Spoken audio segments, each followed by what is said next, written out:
Ekaterina Bulgova lahir pada tanggal 13 Mei 1989 di Leningrad, salah satu kota besar di Rusia yang sekarang bernama Saint Petersburg. Dia dikenal sebagai gadis yang ceria, ramah dan pintar. Ekaterina menempuh pendidikan di Universitas Saint Petersburg dengan mengambil jurusan administrasi bisnis. Pada tahun 2019, Ekaterina bersama keluarganya berlibur ke Turki. Di sini dia bertemu dengan seorang pria dari Jerman bernama Walter Baumann yang usianya 13 tahun lebih tua darinya. Walter fasih berbahasa Rusia karena dirinya lahir dan dibesarkan di Kazakhstan sebelum pindah ke Jerman. Pertemuan singkat ini menumbuhkan benih-benih cinta antar keduanya. Mereka pun menjadi sepasang kekasih. Teman-teman Walter yang mendengar kabar kencan itu sempat tidak percaya karena meskipun Walter memiliki pekerjaan yang bagus dan berpenghasilan besar, Walter yang merupakan anak tunggal masih mengandalkan sang ibu dalam segala hal. Dia pun tidak pandai dalam menjaga penampilannya dengan baik hingga terkesan culun dan berantakan. Karena hal itu juga, beberapa kali dia gagal berkencan dengan wanita Rusia lainnya yang ia temui secara online. Teman-teman Walter ikut senang karena kini ia berhasil menemukan pujaan hatinya yang begitu cantik, masih muda dan pintar. Setelah Ekaterina dan Walter kembali ke negaranya masing-masing, mereka tetap mengobrol melalui media sosial dan panggilan telepon. Pada tahun 2010, Ekaterina memutuskan untuk menyusul Walter ke Jerman. Dia tinggal di Bremerhaven, satu kota dengan tempat tinggal Walter. Dia juga melanjutkan pendidikannya di Universitas Hamburg di bidang yang sama. Di tempat baru ini, dia mulai berlatih yoga dan mencari tempat-tempat yang tenang. Walaupun sudah tinggal di tempat yang baru dan berdampingan dengan sang kekasih, ia tak lupa untuk selalu berbicara dan memberikan kabar kepada keluarganya di Rusia. Beberapa bulan kemudian, Walter dan Ekaterina menikah. Pernikahan mereka dirayakan dengan sangat mewah, yang dihadiri oleh keluarga dan teman dekat saja.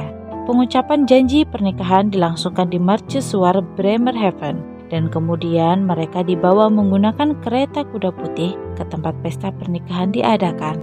Ekaterina terlihat sangat cantik dengan mengenakan gaun putih. Mereka benar-benar sangat bahagia. Senyum yang indah terpancar dari keduanya. Ekaterina kemudian diboyong untuk tinggal bersama keluarga Walter. Seiring waktu, Ekaterina mulai tak nyaman tinggal bersama keluarga sang suami.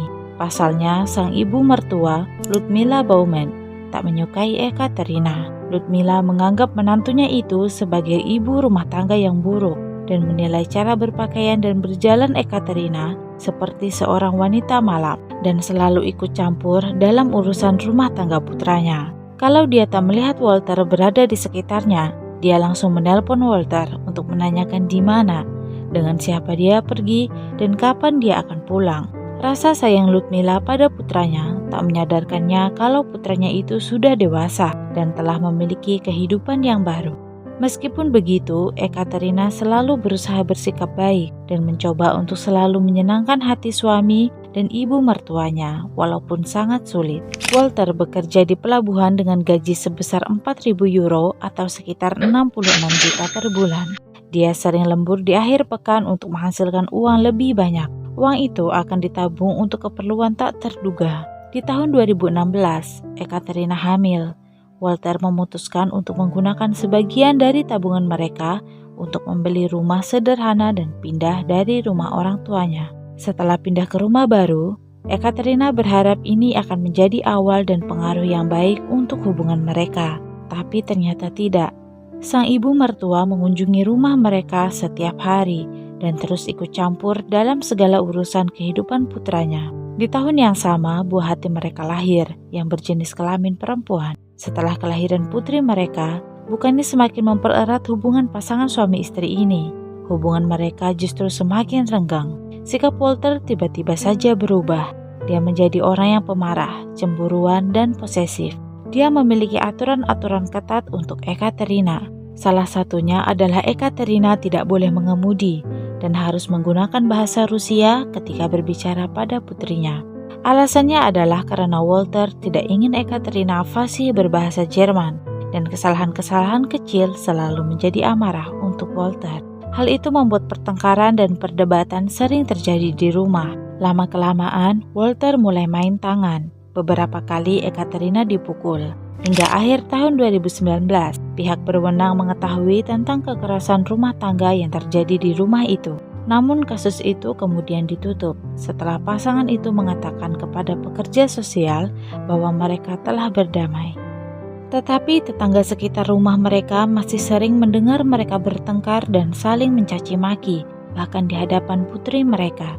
Walter menganggap istrinya sebagai ibu rumah tangga yang buruk dan gila, sedangkan Ekaterina menuduh suaminya sudah tidak mencintainya lagi.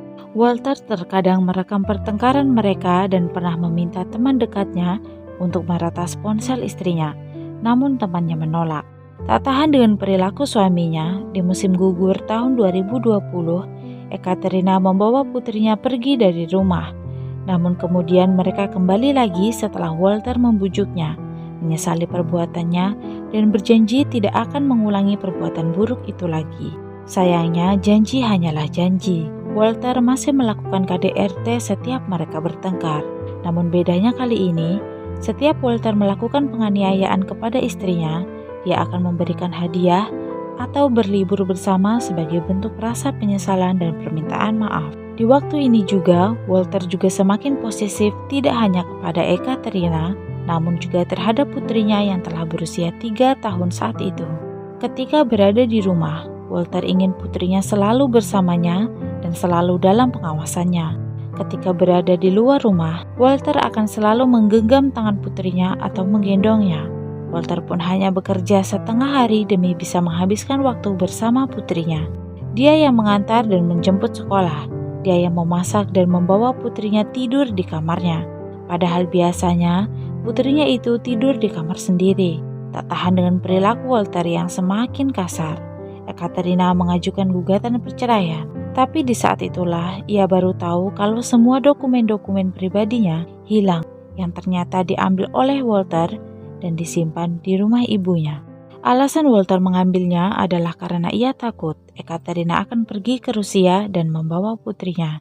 Dia tak ingin jauh dari putrinya. Pertengkaran kembali terjadi di rumah itu. Pernah suatu kali Ekaterina dan Walter bertengkar sengit di depan sekolah TK putri mereka. Layanan kesejahteraan anak yang mendapat laporan kejadian itu mengirim konselor krisis keluarga untuk memberikan konseling, mendampingi, memantau, dan memberikan dukungan dalam mengasuh putri mereka selama 6 minggu.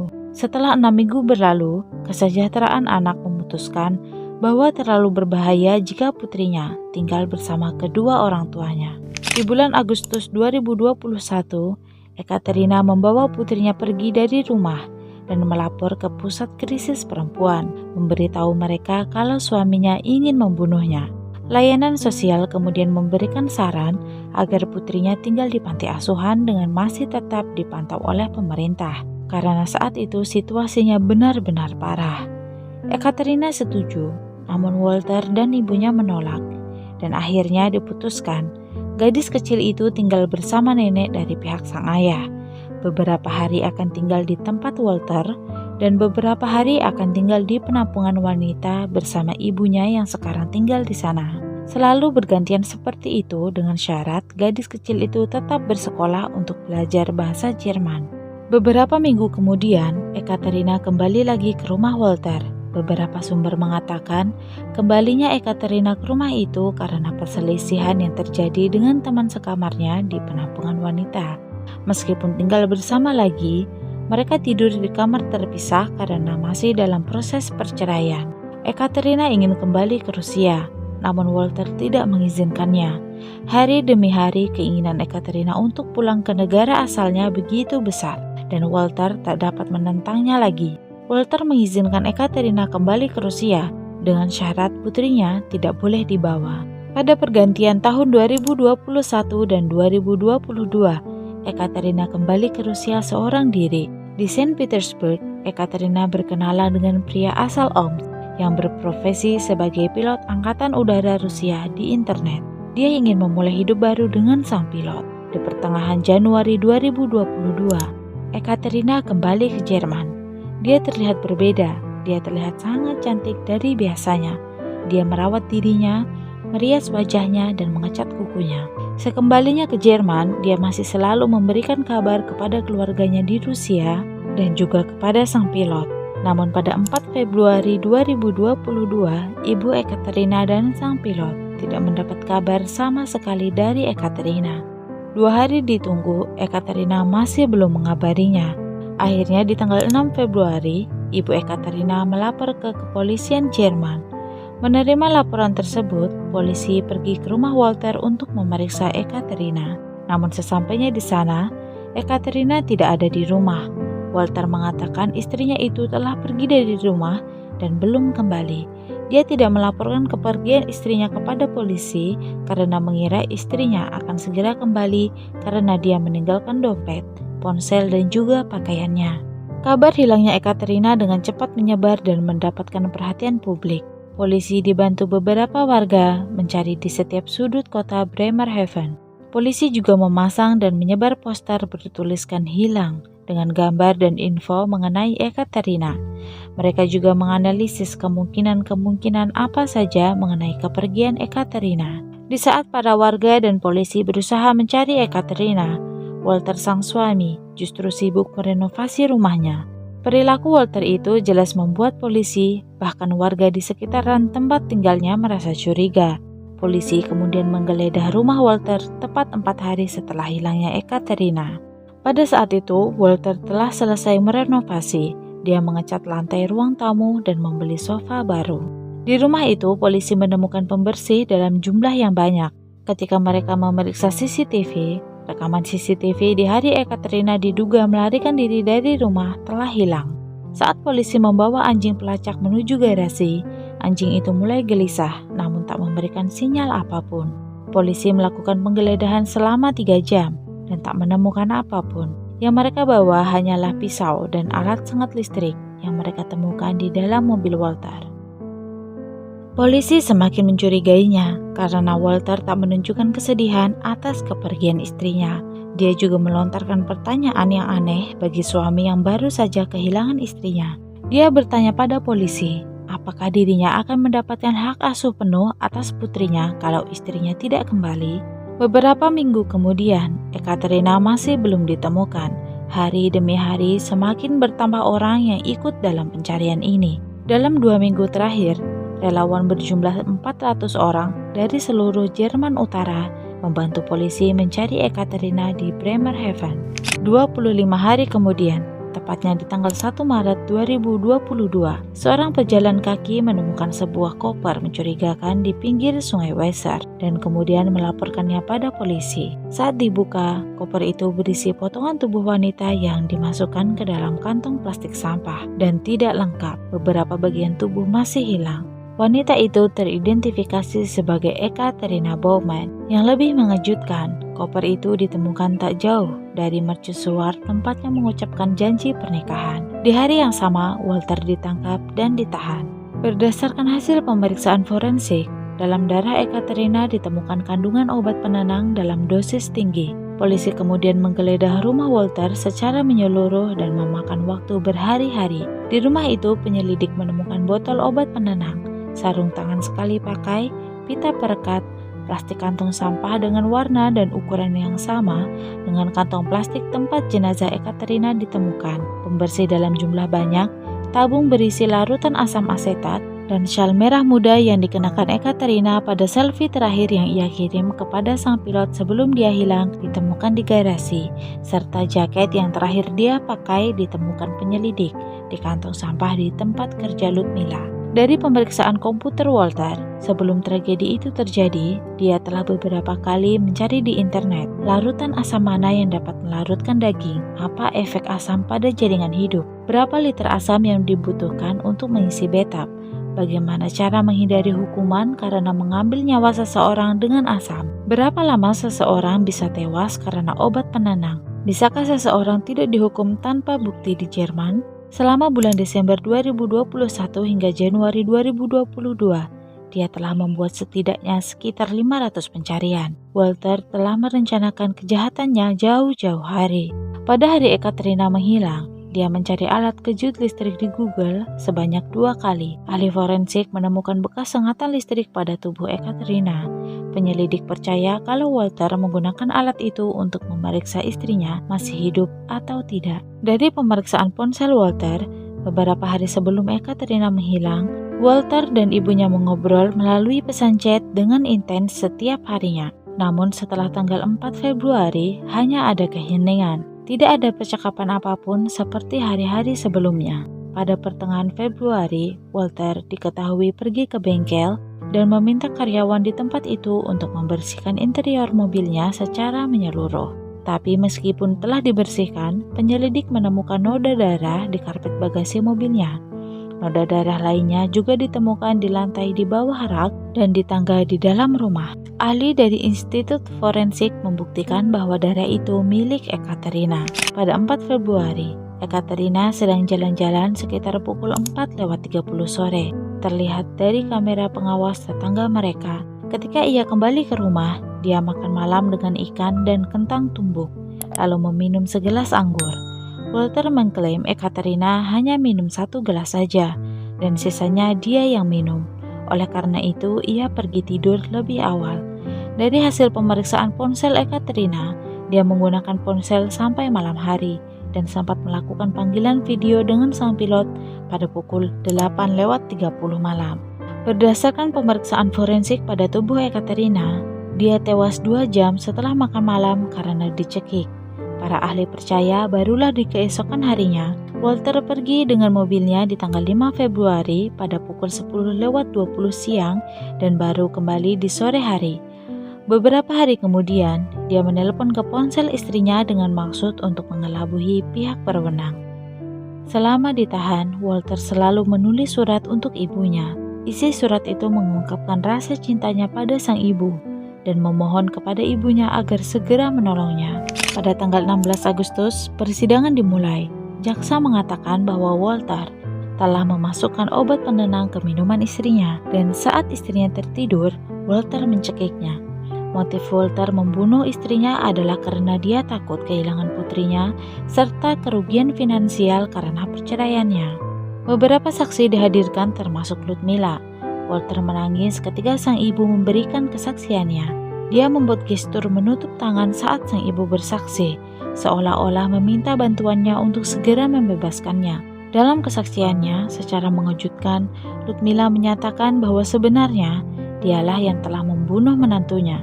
Dia menegaskan kalau putranya tidak berkaitan dengan tewasnya Ekaterina. Ludmila menjelaskan apa yang terjadi di malam itu. Ludmila datang ke rumah putranya di tengah malam karena Walter menelpon. Walter memintanya untuk merawat putrinya. Saat dia tiba, dia melihat Ekaterina sedang tidur di atas sofa. Ludmila membangunkannya dengan mengguncang pelan badannya. Namun Ekaterina tiba-tiba bangun dan langsung memukul wajah Ludmila. Mereka kemudian berkelahi dan Ludmila mencekiknya. Ludmila juga mengaku kalau dialah yang telah memotong-motong tubuh menantunya itu. Setelah persidangan selesai, dia diinterogasi atas kesaksiannya. Tetapi juri dan jaksa tidak percaya atas pernyataannya dan beranggapan kalau Ludmila hanya ingin menyelamatkan putranya dengan melampiaskan semua kesalahan Walter pada dirinya. Karena kesaksiannya tidak dipercaya, Ludmila kemudian mengirim surat ke pengadilan di mana dia menjelaskan secara rinci apa yang dia lakukan pada tubuh Ekaterina dan memberikan informasi di mana tubuh Ekaterina dibuang, serta menyatakan bahwa anaknya tidak bersalah. Dalam surat itu, dia juga meminta diinterogasi lagi, namun pengadilan tidak mengabulkan permintaannya. Beberapa hari kemudian, polisi menemukan sebuah tas berisi sisa potongan tubuh Ekaterina yang lain, dan secara mengejutkan, lokasi tas itu sesuai dengan lokasi dalam isi surat yang dikirim Ludmila. Menurut GPS ponsel Ludmila menunjukkan pada malam pembunuhan ia bergerak sejauh 220 yard pada pukul 12:40 dini hari. Pada ponsel ayah Walter juga menunjukkan aktivitas di jam-jam tersebut, di mana dia mengantar Ludmila ke kediaman Walter. Terlihat dari rekaman kamera pengawas tetangga Walter. Namun para ahli menetapkan kalau Ekaterina telah tewas sebelum Ludmila datang ke rumah itu. Alhasil kesaksian Ludmila dianggap sebagai kesaksian palsu. Pada 23 Mei 2023, Walter dihukum penjara seumur hidup dan akan memenuhi pembebasan bersyarat setelah 15 tahun. Sedangkan Ludmila tidak pernah didakwa sebagai kaki tangan atau apapun. Guci berisi Abu Ekaterina dikuburkan di Saint Petersburg. Putri mereka yang saat itu sudah berusia 5 tahun tinggal di fasilitas anak-anak untuk menyembuhkan traumanya. Dia sering bergumam sesuatu sambil menunjuk-nunjuk tangan dan kepalanya. Dia juga diberi identitas baru agar tidak mengingat kisah tragis keluarganya. Ibu Ekaterina mencoba untuk mendapatkan perwalian atas cucunya, tetapi pihak berwenang dari Jerman bahkan tidak mengizinkannya berbicara dengan cucunya meskipun hanya melalui telepon. Diduga Putri Walter dan Ekaterina telah diberikan kepada keluarga angkat di Jerman. Dukung channel ini dengan share ke teman-teman kamu dan jangan lupa untuk klik tombol subscribe dan nyalakan loncengnya. Terima kasih.